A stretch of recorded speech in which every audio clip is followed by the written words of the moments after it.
Yo, what's up, everybody? It is Monday, October 6th.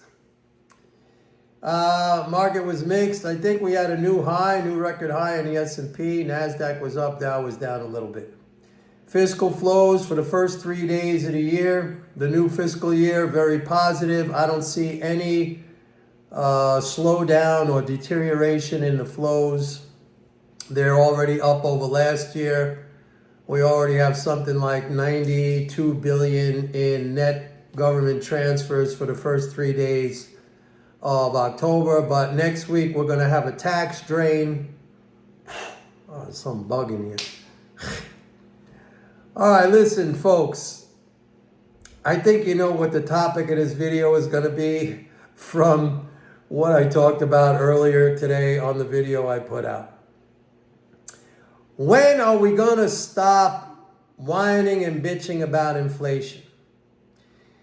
Or let me be a little bit more kind, all right? Let me take that back. When are we going to stop using ridiculous, nonsensical arguments to talk about inflation?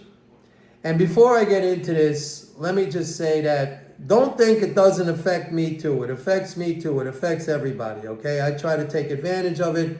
I'm in stocks. I'm a big believer, and it's been shown that stocks are the best hedge against inflation. It's even better than gold, all right? I have stocks. They pay dividends. Companies raise their prices. So like I said in my other video, I want to be I want to be a part of that cohort that gains from inflation. All right, I'm still a consumer like everybody else. I got to buy food, I got to buy fuel and all this other stuff. But to the extent I can, I want to also put myself on the side that benefits from inflation. All right, because like I said, all it is income redistribution. Now, with respect to these nonsensical arguments, I gave a couple of examples in response to comments that were posted up on my video. If you talk about nominal prices, just flat, the price, and that's it. That's a very misleading argument, okay? Because like I said, a movie theater ticket in 1924 was 25 cents. I looked it up, 25 cents. Now it's like, I don't know, I think it's like 25 bucks or something. It's up like 10,000% in nominal terms. Does that mean nobody goes to the movies? Well, I don't go to the movies because I watch stuff streaming or whatever. But, people still go to the movies. That nominal price has increased 10,000%. So, and here's another one. A new car in 1971, I think it was like 3,500. I looked it up. Now they're close to 40,000. That's 1,200% increase. So what, nobody buys new cars? There's millions of them on the road. You see, you have to carry your argument through to the logical conclusion. If you're saying that there's inflation, which prices people out, then nobody should be going to the movies. Nobody should be driving a new car. Now, I understand that, certain income strata, lower income, they are feeling it. I'm not saying they're not. I never said that. I even said that I feel it.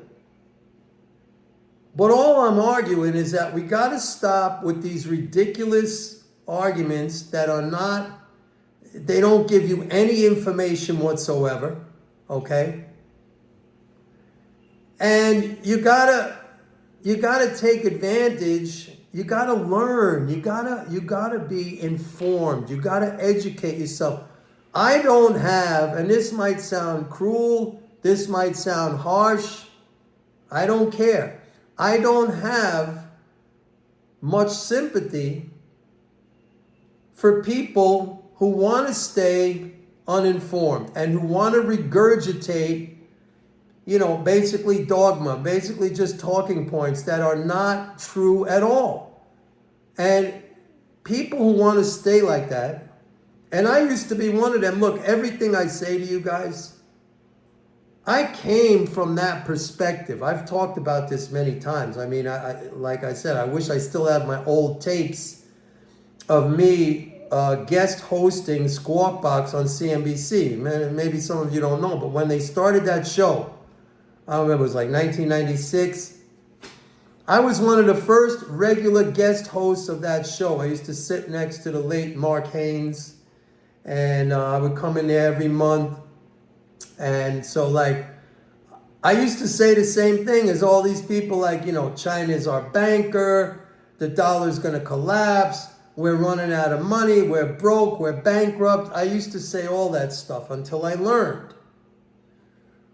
So I don't have any sympathy for a person who wants to stay in that mentality, who wants to stay dumb. I don't. And you shouldn't expect me to have sympathy for a person like that, nor should you have sympathy for a person like that if that person chooses to stay that way.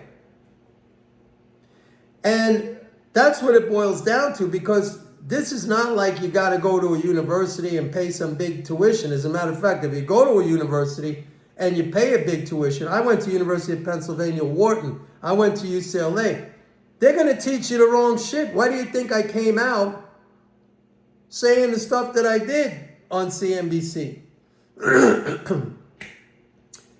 So you shouldn't have any sympathy for people who close their minds off to new information and who keep regurgitating arguments that are false, that are clearly ridiculous. Okay, I gave 2 examples. There's a million examples. There might even be price examples where the percentage increase was in the millions. Like, you can go back, I don't know, go back to the 1700s, the 1600s. Do we have less now because of that? No, we got more. So, and I'm not arguing there's no inflation. I've done studies where I use labor hours, because that's our product. That's what we sell to earn money, our labor. So how much of our labor in terms of hours of working time, of labor time, is required to buy a certain item or a basket of goods and services, okay?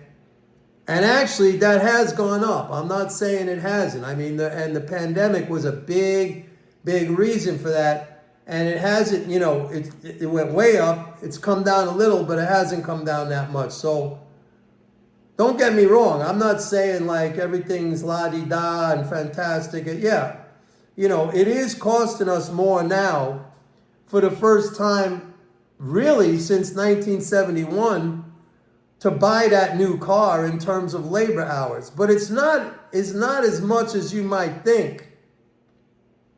All right? I think it's like 15 or 20%, that's not nothing. I get it. But I calculated it correctly in terms of how much work, how much of my labor do I have to put in to buy that car compared to 1971. So it's not like 1,200% more work. It's like 15, 20% more work. Okay? So we got to stop with these arguments. Now, I know like it feels right to say that, right? When you say, oh man, look, I'm paying whatever, $25, $30-something a pound for steak, and it used to be $19.99. I get it, man. But you cannot go by nominal prices, and we got to stop doing this. Got to stop doing this. Now, I know the media is not going to stop doing this, and all those, nut jobs on CNBC and Fox Business, they're not going to stop doing this and everything. They're going to keep doing this. But it's just like all the other shit that they didn't understand. Remember when they were saying, the The Fed's going to reduce its balance sheet. That was way back in March 2022. I told you guys that was good. The balance sheet's down almost by $3 trillion. And the S&P's up by 95% in that time. I told you that was going to happen. I told you that was going to happen. They don't understand. And then they're in their, they're in their clique. They're in their bubble in order to stay in that and hobnob with the same kind of people. They can't go against this thinking. They'll be ostracized. They'll be kicked out. Why do you think none of the MMT academics, of which I wouldn't call myself an MMT academic, I'm an MMT practitioner, applied practitioner. By the way, there's a guy out there on YouTube now. A friend of mine sent me a video. He calls himself Applied MMT. He's 100% ripping off my stuff. He even uses the term fiscal flows, which that's a term that I came up with a long time ago. So, what do they say? Like copying or mimicking is the sincerest form of flattery or something like that. Yeah, there's a guy out there, I forget, I don't know what his name is, but he's making videos. We got to stop with this thinking, folks. You just got to retrain your head. Like, if you get it and you know how to look at things the right way, like every situation, instead of saying, oh, this is terrible, this is so bad, you got to say, okay, this is a new, a new arrangement. Okay, it's like, imagine you're in your house and you got the living room set up a certain way, or your bedroom, and then, I don't know, your wife or your spouse or your partner says, we got to rearrange this thing. All the furniture's still there. You're just putting the bed in a different place. You're putting the dresser in a different place. You're putting the chair in a different place. Maybe for a couple of days it seems odd. You're not used to it. But the same furniture is still there. You just changed the location of it. You mixed it up a little bit. The arrangement. So what I'm saying is, like, when you start hearing things like inflation, deflation, rate hikes, rate cuts, you got to think about it like, okay, what does that really mean? In most of these cases, they're just income redistribution. Like I always say, like, the income doesn't fly out into outer space. Tax drain, even tax drain, which everybody hates, and there's one coming up next week, that gets recycled back into the economy, maybe not directly back to us, but indirectly, and then, the pool level stays the same, or it even goes up. So if you were skilled at making money in the economy, as long as the income is still in the economy, I would imagine you're still just as skilled to make that income back again, and then some, even more.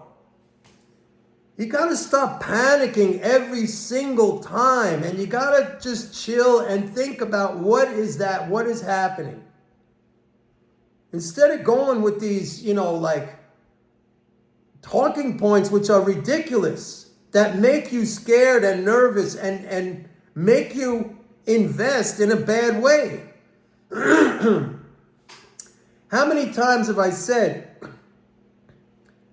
we're so lucky to have these markets at our fingertips available to us. And think about it. Like, I came from the day when, we were paying commissions on stock trades, and that would eat us up. I mean, even on futures, commissions would eat. I was a floor trader on 4 different exchanges. We're paying commissions. Like, that doesn't even exist anymore. This is such an incredible environment we're in. So instead of bitching and complaining about everything, and I understand that maybe it's not going to offset 100%, but it'll make you feel better if you do something for yourself. It'll make you feel better about yourself. It'll improve your self-worth, your self-esteem, how you view yourself. Like, you know, I'm going to fight back a little bit. I'm not going to lay down and, oh, woe is me. I'm going to fight back a little bit to the extent that I can. That's a very positive message you send to your brain. Should all be doing that. With everything, not just with investing, but like positive feedback to yourself. Growth, all this other stuff. So anyway, that's what I wanted to say today. Thank you for watching. Maybe this pisses some of you off. I can't help it, man. I mean, like, it is what it is. And please like and subscribe if you choose to do that. And don't forget, go to my website, pitbulleconomics.com. Sign up for a 30-day free trial to MMT Trader. Thank you. Bye.